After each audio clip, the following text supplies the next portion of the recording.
Et là, j'ai notre experte Annick Lambert pour venir nous démystifier un peu. Donc, j'ai pris le temps de prendre toutes vos questions et on répond à vos questions aujourd'hui. On va le faire en petite chronique de 2 minutes à tous les jours. Mais la première question qu'on se demande, c'est quoi une constellation? Qu'est-ce qu'on fait? Pourquoi? D'où ça vient? Donc, Annick, tu vas nous expliquer tout de suite après c'est quoi ton background, mais tu veux-tu nous dire directement tout de suite c'est quoi une constellation? Puis d'où ça vient? C'est quoi ça? OK. Ben, merci de poser la question. C'est super intéressant. Puis moi, c'est une passion, fait que ça me fait plaisir de répondre. Une constellation, le mot constellation, ça veut dire faire une map, premièrement. Donc, c'est comme si on prenait dans notre téléphone, on avait une image, on fait une capture d'écran, on agrandit, on agrandit, on agrandit, puis on va aller voir les détails qui sont pas nécessairement visibles à l'œil au premier coup d'œil. Donc, premièrement, comment ça se traduit, nous, pour nous, les êtres humains, pourquoi qu'on fait ça? C'est pour nous permettre de voir les dynamiques. On connaît nos parents.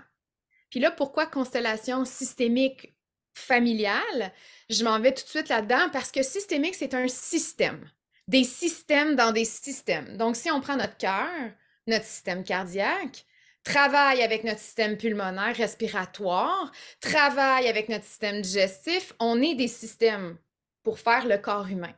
Fait qu'on n'a pas juste notre système familial, papa, maman, grand-papa, grand-maman, arrière-grands-parents. On est en relation avec notre environnement, on est en relation avec les lieux, on est en relation avec nos collègues, on est en relation avec notre voiture, on est en relation avec notre maison. Fait que, puis on le sait qu'on a ça dans notre vie, mais il y a une différence entre le savoir dans la tête, mais vraiment être présent au niveau de l'âme, au niveau de la conscience. Fait qu'une constellation, ça nous apporte à avoir une conscience, une perspective, une perception différente que si, ouais, mais j'y ai dit, mais il entend pas, il comprend pas ou quoi que ce soit, ouais, mais qu'est-ce qui fait ça? Fait que si on a deux personnes qui sont dos à dos devant nous, si tu parles, ça s'en va par là-bas, si lui il parle, ça s'en va par là-bas, ouais, mais il comprend pas. Mais quand on le voit, on n'a pas besoin d'expliquer, c'est comme, oh, attends une minute. S'il fait ça, là, il voit lui, là, s'il fait ça, OK, il voit lui, là, ils peuvent se parler puis se connecter. Fait qu'en constellation, c'est ça qu'on va aller regarder. Puis là, Mais il faut quand même tout de suite le dire, là. Quand on place des personnes sur la zone où il va y avoir la constellation, il faut que vous sachiez que c'est jamais ta tête qui décide de si tu places comme ça ou le de dos ou de face. C'est deux de face, le cœur un devant l'autre versus l'autre qui se place de dos. je vais l'expliquer. Décide pas ça. C'est pas toi qui décides. Fait que toutes les gens qui sont vraiment pris dans leur mental, dans leur tête, à essayer de comprendre, puis que tu aimerais ça commencer à rentrer dans ton cœur, dans ton corps, puis être moins dans ta tête, les constellations, c'est fabuleux pour ça. Parce que tu es obligé de ne pas essayer de comprendre, mais de te laisser guider par le corps, puis voir que, oh my God, OK, quand je suis du cœur à cœur, il y a un message qui rentre, je me sens compris, je me sens écouté. Puis quand la personne est de dos à moi, ben clairement qu'elle n'est pas là, là. Peu importe ce que je vais dire, ça va rentrer dans le beurre. Mais dans la vraie vie, 3D, on se voit deux personnes, un devant l'autre, mais l'âme, elle a envie de te tourner le dos. Fait que c'est un peu la représentation de l'âme quand on est dans une constellation, c'est comme. Fait que, Ouais. tu sais, je trouve que c'est important pour les gens qui sont vraiment beaucoup dans leur tête à comprendre cette notion-là. Puis, je vais revenir là-dessus. C'est parce que tu as dit une vidéo de 2 minutes, là, on va s'en aller, on va faire une demi-heure, trois quarts d'heure avec ça. Je vais revenir par rapport à c'est quoi la représentation, comment qu'on fait tout. J'y reviens, OK? Parce qu'on va parler des niveaux de conscience ici.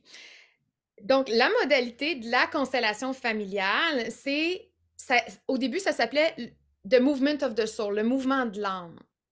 L'âme qui est notre côté multidimensionnel plus grand que nous.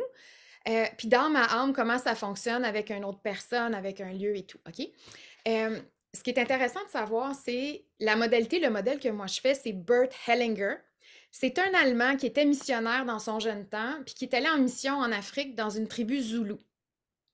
Et je vous parle de ça parce que ça a été là que ça a commencé son développement par rapport à la prise de conscience. Il y avait un homme médecin, medicine man, un chaman, appelez ça comme vous voulez. Bref, la personne que les gens allaient voir dans le village quand ça allait pas bien. Puis lui, ce qu'il faisait, c'est qu'il faisait lancer, il y avait comme une poignée des os, des ossements.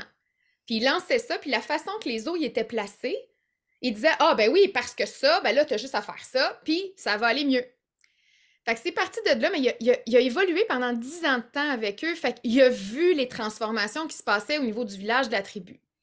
10 ans plus tard, il retourne en Allemagne, où ce qu'il a appris la psychologie, Western Psychology. Puis là, en psychologie, il se demandait, il s'est posé la question, qu'est-ce qui fait qu'un être humain va aller tuer un autre être humain? C'est contre la nature. Qu'est-ce qui fait, pourquoi les gens se ramassent en prison? Puis il a vraiment fait des études en prison, il a été psychologue en prison, mais c'était pas assez la psychologie. Puis il dit, mais je peux pas commencer à lancer des os en Allemagne, je vais me faire traiter de fou. Fait qu'est-ce que je peux faire? Puis là, il s'est dit, les êtres humains, on est des sacs d'os. Bon, à ta minute, on va pas lancer des êtres humains sur le plancher puis voir comment ils se placent. Fait comment qu'on fait ça? Puis on a, en tant qu'être humain, une colonne vertébrale qui distribue les messages dans notre corps. Fait que pourquoi pas utiliser la colonne vertébrale comme une antenne? Et ça nous amène au représentant ou à la représentation. C'est pas un jeu de rôle. Parce qu'on n'est pas en train de faire une pièce de théâtre, puis je suis très stricte avec ça et je reprends les gens. C'est une représentation, comme par exemple, si je demande, les gens sont disposés en cercle. Oui, on se met en cercle, comme pour le clan, comme c'est un espace sécuritaire, puis ça, on en reviendra aussi. Mais on demande à des gens, et la personne, si je demande à Marie-Hélène, Marie-Hélène, voudrais-tu être la représentante de ma mère? Voudrais-tu représenter ma mère? Puis moi, je l'enseigne quand vous êtes avec moi, comment le corps dit oui, comment le corps dit non, puis on respecte ça. Si ça dit oui, automatiquement, je vais vous expliquer comment la placer.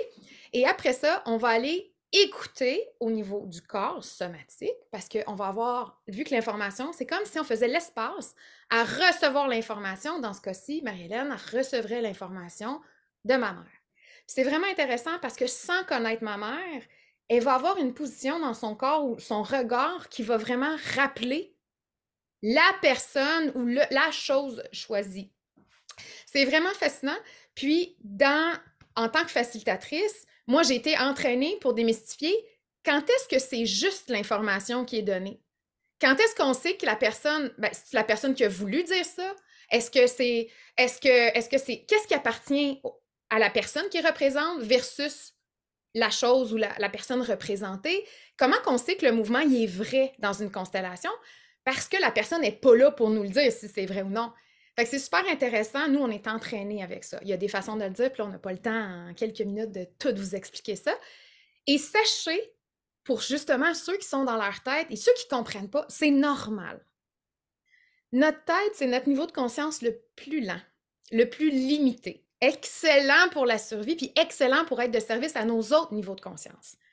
On a un problème dans la société ou une situation qui fait en sorte que la tête pense qu'elle est en contrôle ou pense qu'elle est en charge. Fait que c'est ça qui nous crée du problème dans notre vie, OK?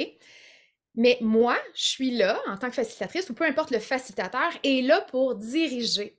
Donc, faites-vous-en pas, vous n'avez pas besoin de savoir comment qu'on fait, parce que c'est tout à propos de mettre la tête en parenthèse puis aller accéder aux autres niveaux de conscience. Et la personne qui facilite, elle est entraînée pour vous amener à vos autres niveaux de conscience, pour vous amener à dire « Non, c'est pas ça que je veux. Concentre-toi. Dis-moi qu'est-ce qui se passe dans ton bras. » C'est simple, ça fait pas mal. Et il y a un moyen aussi d'avoir l'information sans la subir. Et ça, moi, c'est ma spécialité. Donc, c'est vraiment intéressant, la modalité des constellations. Puis, ça nous permet d'avoir, tu sais, on dit une image vaut 1000 mots.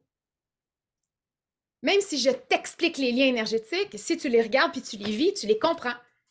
C'est comme on le saisit dans le profond de notre tête, même si notre tête ne le comprend pas, c'est ça. Ouais. Un coucher de soleil, ça se décrit pas, ça se vit. C'est la même chose avec une constellation. Ça prend en photo, puis tu fais, ça rend pas justice de toute l'expérience. Fait qu'on va accéder à la profondeur des liens entre les gens et les choses. Donc, ce qu'on va faire, c'est que dans les prochains jours, on va vous faire des petites chroniques de 2 minutes. La première était plus longue, mais des petites chroniques de 2 minutes pour les questions qu'on a reçues. Posez-nous toutes vos questions suite à avoir écouté cette vidéo-là. C'est quoi vos questions qui vous restent en lien avec les constellations? Donc, moi, j'en ai noté quelques-unes que j'ai reçues dans les derniers jours, mais prenez le temps d'écrire dans les commentaires. Est-ce que, ça clarifie vos questionnements, là, juste la chronique d'aujourd'hui? Puis, Sinon, c'est quoi les autres questions qui vous viennent à l'esprit? Parce qu'on va les reprendre dans les prochains jours. Si vous voulez assister à des constellations, Annick et moi, on en donne mensuellement, donc prenez le temps de nous écrire dans les commentaires. Ça va nous faire plaisir de vous donner notre calendrier des prochaines dates. Ça peut se faire en Zoom, ça peut se faire en vrai. Donc, la prochaine qu'on fait est en vrai à Montréal. Donc, prenez le temps de juste commenter dans les commentaires. Ça va nous faire plaisir de vous donner plus d'informations. Merci, Annick, puis on se revoit demain. Merci!